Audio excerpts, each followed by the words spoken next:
the moment of truth. We're back in the basement. Let's have a look, see what happened overnight. I was expecting to come down here and find the batteries on the floor or something. Let's have a look, see if anything worked here. Some creaking and groaning. Actually, it doesn't look too bad. Let's take the clips off and have a look. Well, it still has a bit of a curve to it. Let's go put it on the board over there. I've got another idea as well. Let's see what we got here.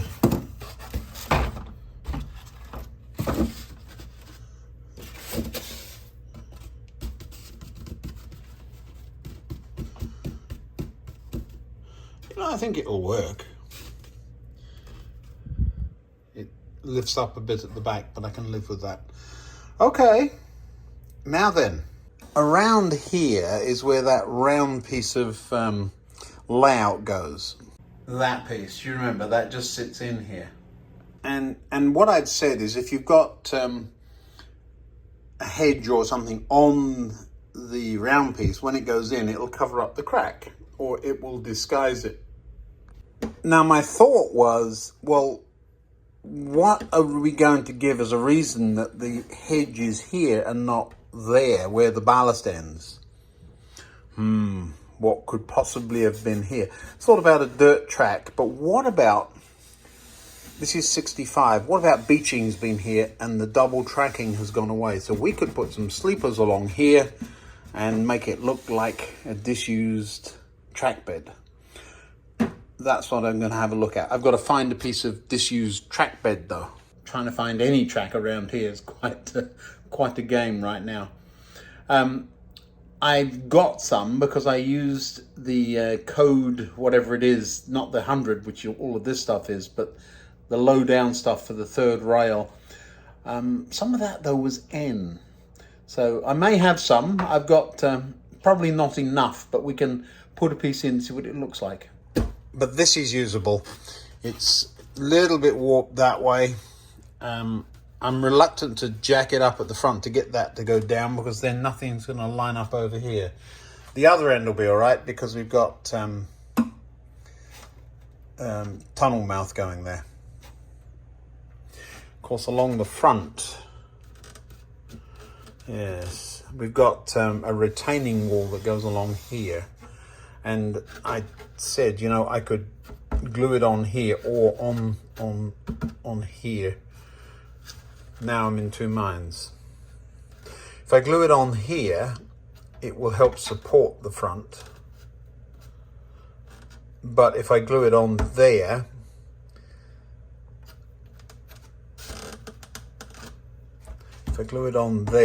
then it's likely to look better.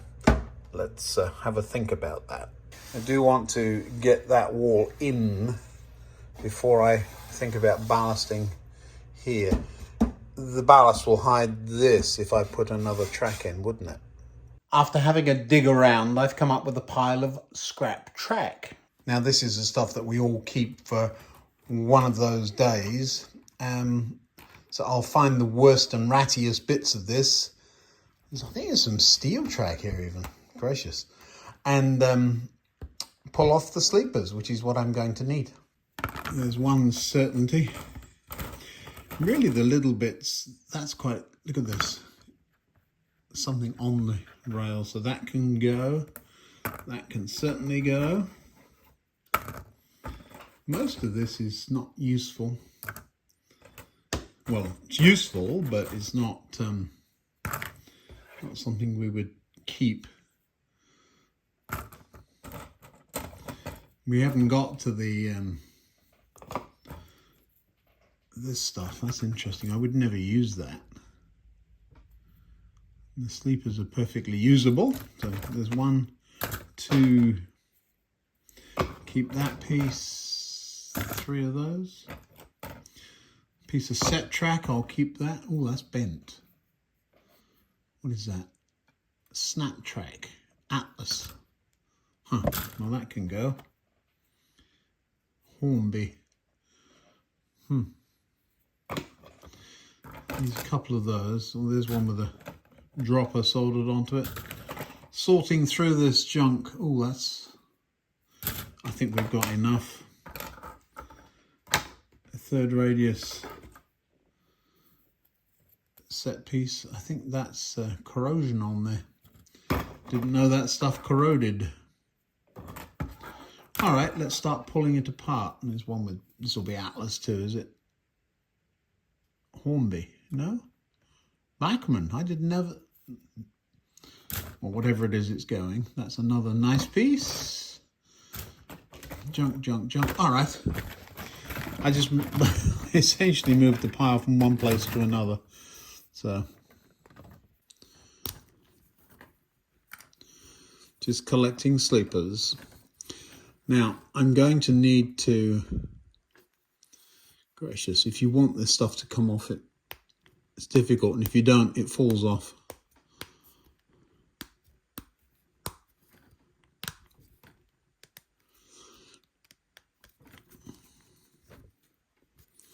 I've got some bits and pieces on order for the airport radar. Essentially a slow speed motor. I've also got, I've talked to you about Arduino. I have one on order. I'm going to have a play with it before I let it loose on the layout. So we'll have an explore of that together, shall we?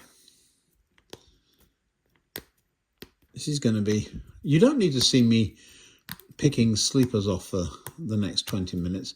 So all I'm doing is pulling these sleepers off this track,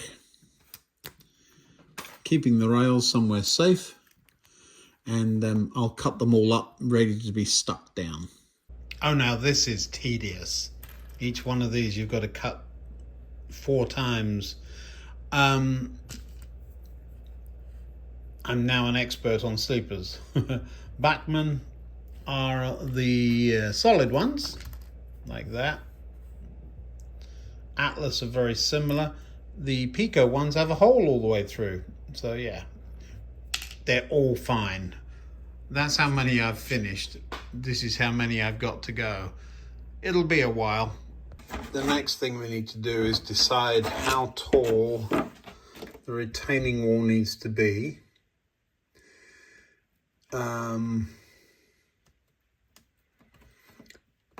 35, I think, is a good distance there, look. So it'll be just about, maybe 40. Where's the person? There we go, the news crew's out to see what we're up to. Right, now we don't want them falling over the wall. 45, isn't it? Yeah, 40 at very least. 40 you could just sit on the wall and fall right over it, so 45 it has to be. We could go old money, 1.5 inches, but 45, it's sort of elbow level. It'll make it look deeper than it is, but that's all right, 45. Now the other side of that is we've got quite a long stretch of it that we're going to need. It won't all need to be that high though. So I'm guessing from here, so I need to measure from here around to there at 45. Why is it when I need the tape measure, it's over there and I'm over here? Well, it's getting on for 4 feet, something like that. Do you like the way I measure in millimeters and feet? The other thing I need to do is mark where the sleepers go for the fake double track. Now, I haven't got to worry about clearances because nothing's ever going to run on it, but it's got to look right. I don't want to do the real thing because then it'll be right on this edge. So we'll have to do that and see what it looks like too. Right, so something like that, I'm guessing. Yeah, we'll figure out where and then I'll mark it up. Now this is all about perception.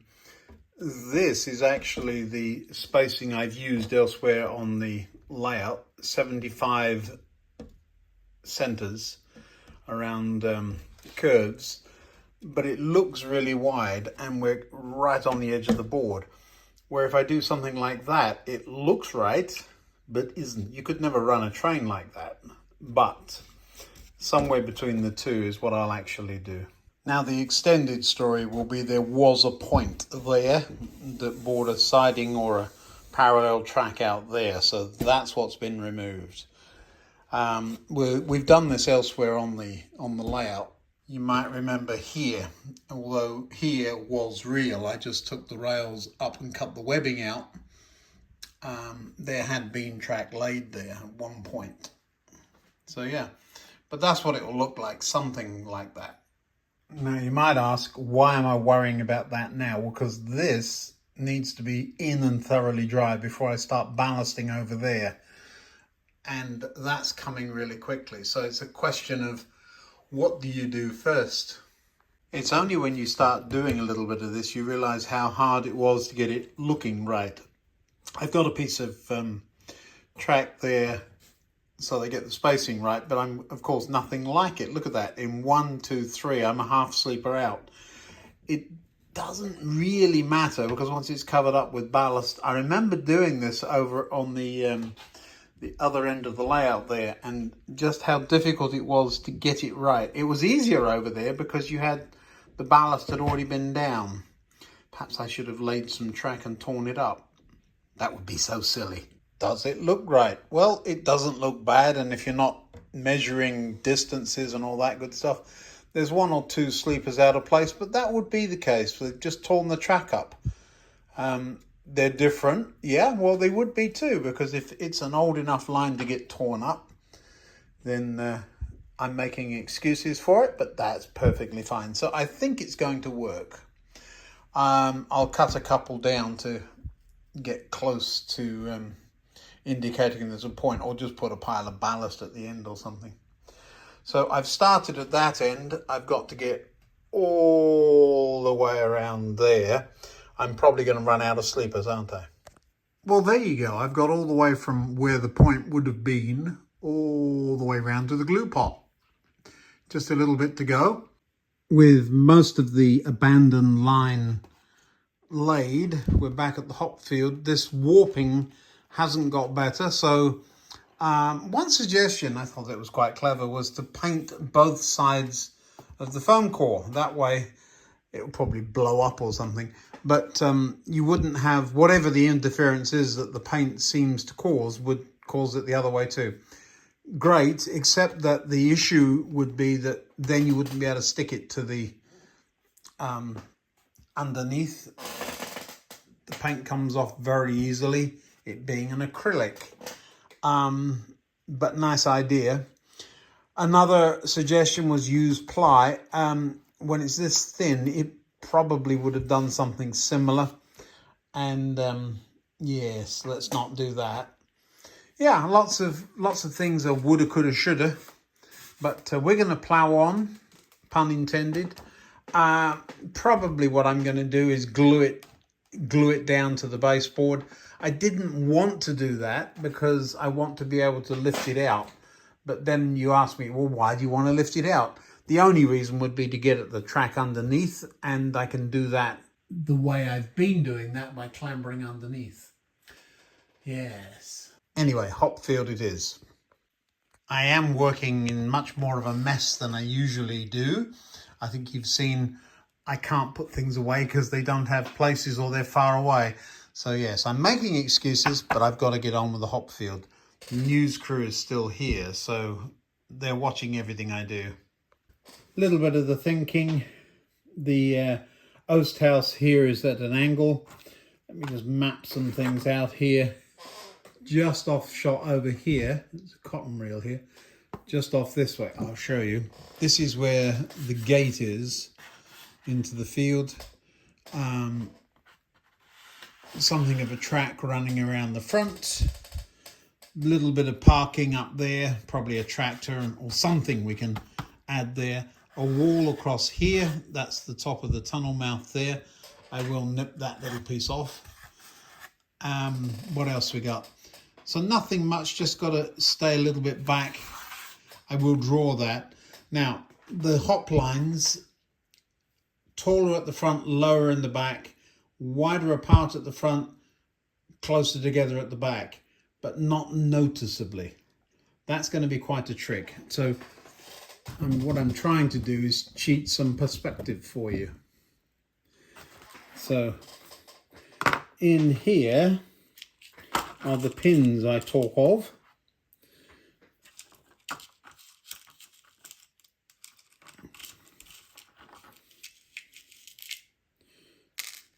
These things. I've never understood why the thinnest pins on the face of the globe that get everywhere are supposed to be track pins. These are a bit rusty, which is a good thing. There's a fish plate there, don't need that.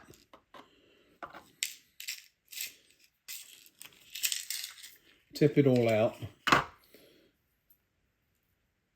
Pull out what we want. This is what I've got, a handful of forever junk. If you hear creaking, it's my chair. For whatever reason, it started creaking. Might be because I took Hillary out for dinner tonight. We had a lovely time. There's a coupling there, or part of one. Didn't know that was it. There's a gear there. Where's that come from? That's interesting.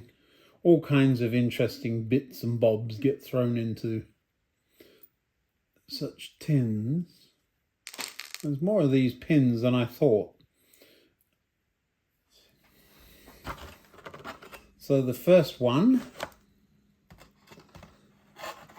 we want to stop just before the end. Light pencil lines, I need to just about be able to see them. And if we put these every, I don't know, they need to get closer together, don't they, as they go along?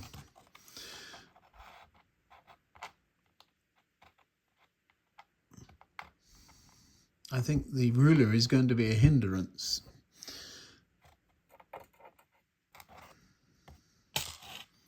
Oh, there's two different sizes. That's useful. These thicker ones, and then there's these wire. Do you see how thin those are? We'll use the thinner ones at the back.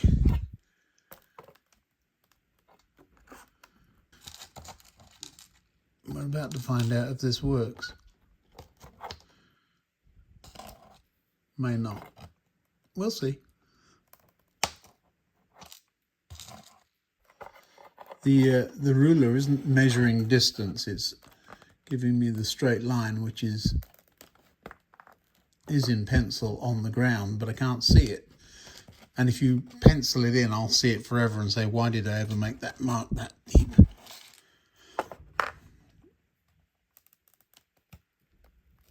Oops. Yeah.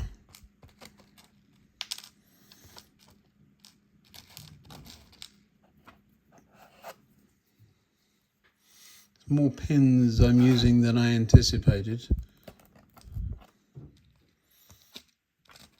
Looks like a fence more than anything. Does it look right? Let's take the ruler out. Yeah, not bad. My memory of these things is, of course, not reality. I remember seeing them. There was a road on the, if you went to see where the first plane to fly across the English Channel, well, this isn't a good idea, Ian,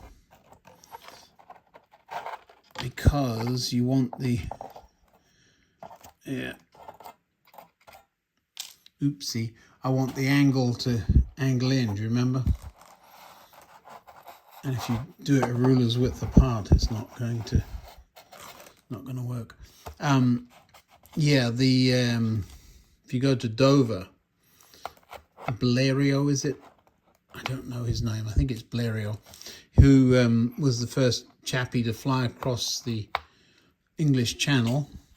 I'm not actually sure which way round they did it. I think it was, I always assumed it was from England to France, but I actually think it was the other way round. There's a monument to his crash landing, so it must have been from France to England, up on the Langdon Heights, which are the top of the White Cliffs of Dover. And there is an airplane in concrete. It's not a real airplane, an outline of an aircraft in concrete in the ground with his name there. as a kid, it was kind of hard to find because it was sort of overgrown.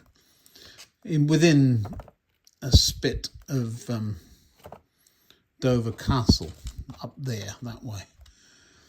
Anyway, on that same road, there were 3 broadcast towers on the top of the hill there, and also hop fields all the way around there. So hop fields on the top of the White Cliffs of Dover. Somewhere up there anyway. The other thing that you don't see modelled is snow fences. What are snow fences? Well, they are standard fences set back a bit from the road with upright poles, and the wind would howl through them in the winter and the snow would swirl around them, and you would wind up with big snow drifts. But because the fence was away from the road, and so you didn't get a snowdrift on the road, which I thought was kind of clever. I'm going to run out of these. I've used way too many. But we're on the right track. Now, do you see that they look like 2 parallel lines, but actually they're much closer together there than they are here. I thought that was kind of clever. Now we'll miss one there. Do the same thing here. So we're right in front of the Oast house, and then we'll just have to go and see how far we can get without... I was going to go to the hardware store tonight and get some glue. Still haven't got it. And pins, not these. I need some other nails. Not for trains, it's for the... we have a deck, and it has a bug screen around it, and Shadow stuck her head through it, which was all very funny. But now there's a hole. And bug screens aren't any good with holes in them. So I've pulled it back together, but I need some more staples to put it all back where it is. I think she got quite a surprise with her head sticking out on the outside. And of course, because it's made of metal, galvanized metal, and so I don't think it hurt her, but she couldn't get her head back through it, which is kind of funny. Poor thing. That's good to there. So that's 3 rows. They do look parallel, and they're not. That's actually clever. Who's the clever boy? What I'm going to do is run one of the cottons just so that you can see what I'm up to. I might have told you the story of using cotton before, and I used it in telegraph poles. And the idea was good, but of course, as dust accumulated, it looked like a spider's nest. Normally I would use a cocktail stick before anybody says anything. I'm gluing the pins in. It doesn't matter in this instance because, other than using too much glue, because I'm going to ground cover. So I need them stuck because I'm going to be spreading glue around. So we're just going to do 3 rows for now. If these work, we'll do some more. If they don't work, you're going to see this board disappear, and there'll be a nice big thick piece of ply.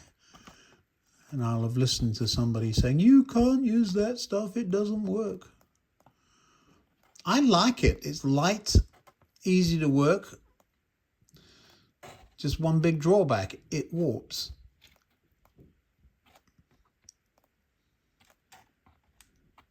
Every pin needs sticking, I do remember that. Because if you don't, you only need one to come out, and then you're stuck. Right, now the tops.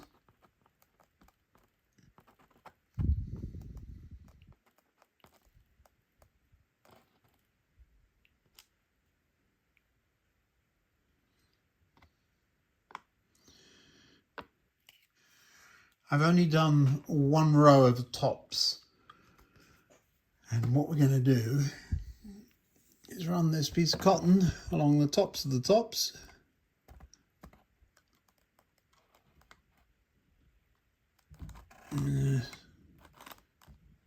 I need more light. Cannot see what I'm doing. Let me get the light. Right. Oh, that's much better.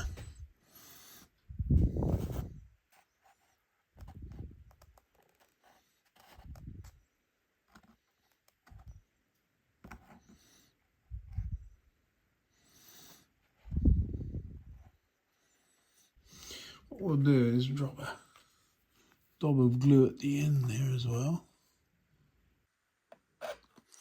It's not actually doing anything, it just looks aesthetics. All right. That glue really does work. Let's try and get another couple of rows of pins. You see the light underneath there? That's the curve of the board. I may be taking a silly risk using this stuff, but we'll see. It is true that if I do succeed in stretching it, it's just going to stretch that wire too. It's interesting the different angles. You're going to see it mostly from this side, but it is interesting the different angles that you look at this. It has a completely different look.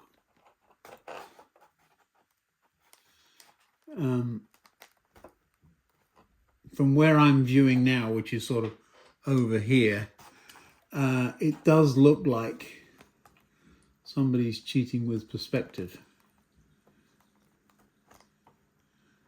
But that's okay.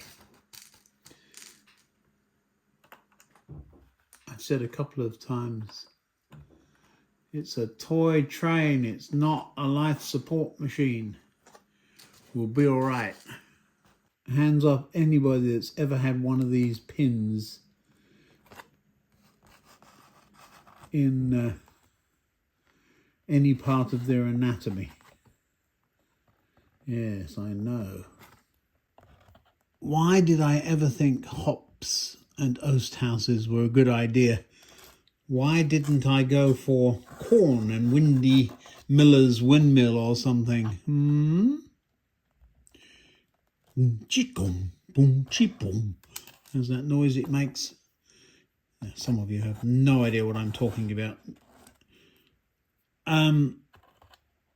Hops, they grow a little bit like runner beans, only they're much bigger, much taller. These are a compromise. I mean, you can get them these are about 4 feet high. Scale 4 feet, maybe 5. Hops can grow to, I don't know. I want to say that the poles I remember would be 12. So 3 meters, something like that. A hop, again, I haven't seen them that I'm aware of in decades. But if you know what an artichoke looks like, they look a bit like that. I remember them being light green, but I might be wrong. I think they change colour when they're dried. That would make sense. And I'm not sure which bit you use. I think you only use the, I have no idea. I think you only use the acorn artichoke looking thing at the end. But I don't know that. One other thing you need to know about hops. They were picked by people who typically came specifically to do that. And they came specifically to do that from the big cities. So London, and there would be hop picking trains. Who knew? I love that one, it's rusty. Looks brown, which is what I really wanted. Black's good. Yeah, so hop picking specials. It was a bit of a holiday.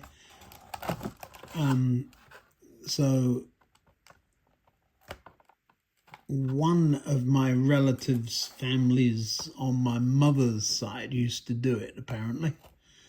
I have no memory of it. But after World War II, so this would be late 40s, early 50s, something like that, at a guess. I might have my dates completely wrong. But somewhere in there, hops were picked by people who came from the city to the country. Well, they weren't going very far, 70 or 80 miles, something like that. But yeah, and they would stay in a little bit like sheds. Oh, I don't know what they were called, hop picking sheds, I don't know. Not, to my knowledge, caravans, but we stayed in one of those on a holiday one time in a place called Wingham in Kent. Wingham. And looking back at it, it would have been a 16, 20 foot, something like that, perhaps a bit more. Seemed bigger. It was a wooden shed, and it had battery powered lighting. There was a outside cesspit toilet, no running water, and the shed had 2 rooms each with 2 bunks, 2 bunk beds, so 4 beds in each. And that is where we had, I think it was a week's holiday, paid for by my father cutting the lawn on a rather large lawnmower. And the lawnmower these days, I don't know what it was, I've not seen one since. It looked a bit like a baby combine harvester. It was made by a company called Brott, B-R-O-T-T or B-R-O-T, I don't remember. Anyway, this thing had vicious blades under it, and my father stuck his hand under there and lost the top of his finger. We've got more rows than I anticipated getting out of this. We are going to have enough nails to make it work. I think it looks rather splendid. I've got to come in one there.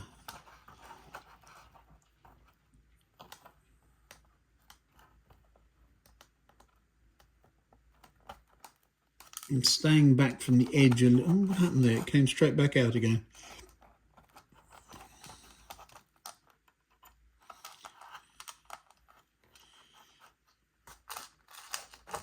I was trying to use the thin ones further away, but there's not very many of those larger ones, and so it's all got mixed up. Probably should have used the 1 or 2 larger ones I had. This end. Aren't these pins distributed by Pico? I don't suppose they make them. So if you want hop pins for your hop field, that's where to get them.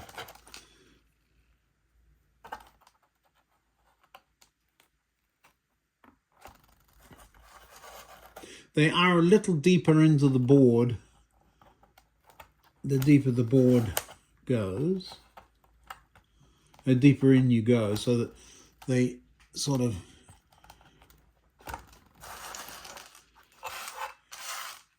get to further enhance the illusion.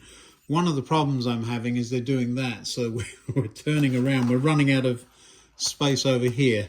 So they started off like that and they're ending up like that. But as a look in a field, it actually works.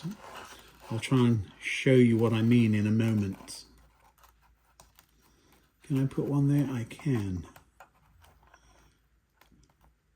Now, if I were an artist or a mathematician, I would have planned all this out and marked every one of these dots. But I didn't, because I'm not those things. You know how you sometimes hold pins in your teeth? Don't do that with these, because they'll stick in your lip. Ask me how I know. Yes, I really did. There we are. Let me try and show you that. Can you see the pins if I put the light at it? I think I probably would have put a couple of rows over there if I had the pins. I don't. Instead, I'll put a couple of bales there or something. It'll hide the background. So that has worked out very nicely. I will string the strings. You see me do one. You don't need to see all the rest. I'm quite sure you've been watching me shove pins in a board for, oh, I don't know, 15 minutes or something, and that's quite long enough to watch anybody do anything. So I'm going to shut you off, run these wires and come back. There's a couple of glitches. There's one there I can see. It's sticking up. Let me just correct that with a pencil. Do you see what I'm talking about? You might be able to.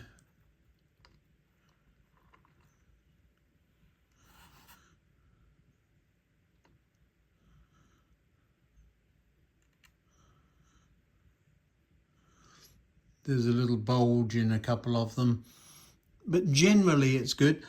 The technique, little daub of glue on the top of each one and lay it on. Don't try and stretch it and drop it, just lay it on and then push it down. I've used a pencil and twist the pencil, and mostly they're stuck.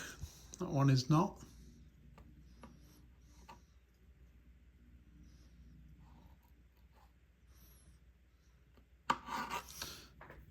And now that one is not. No, it is. It's just this one.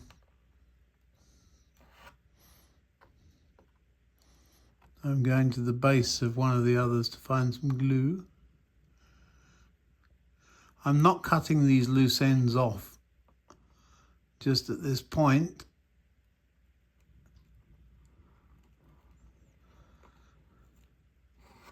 There we go. I'm not cutting the loose, this one I never did glue. I'm not cutting these loose ends off at this point because I end up tugging on the wires as I do, and then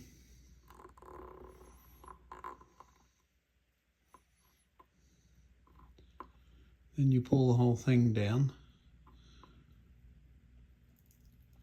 There we go. Are they all stuck down? They all are. The other ends, there's one that isn't, that I can't get at. But I'm not worried about it. Leave it alone. It's like cooking a hamburger. Leave it alone. Anyway, one oast house, very conveniently located next to the hop field. Lots and lots of shiny glue. I will mist it with a mixture of PVA and then put some scatter on it. And I have a feeling then I'm hoping that the scatter will make it look like hops. We shall see, no doubt. Well, hops it is. We'll see what happens. I kind of like the look of it. Everything's going to tension up when I take the flex out of that board and stick it down. That's all right. It's in the far distant. It's the first time I've ever done anything like this, and I'm so far, so good. Thanks for tracking with me on this. It is taking a little time. We'll get some trains running. I've got the chip, the proper chip that came for the night mail. So I'll show you how we got into that and have a little look at that locomotive. You've seen it running already. So I wasn't going to do, ooh, look, it's an unboxing. Oh, it's out of the box and running. But I have noticed a couple of things since it's been running that I don't like about it, and another few things that I really do. So we'll have a little review-ish of the night mail, which is my very first Hellion, or how do you say it? Hellion or Hellion? I don't know. But it's my first one, and I'm kind of liking it so far. See you tomorrow or the next day. It'll be the next day, won't it? Thanks for watching. See you next time.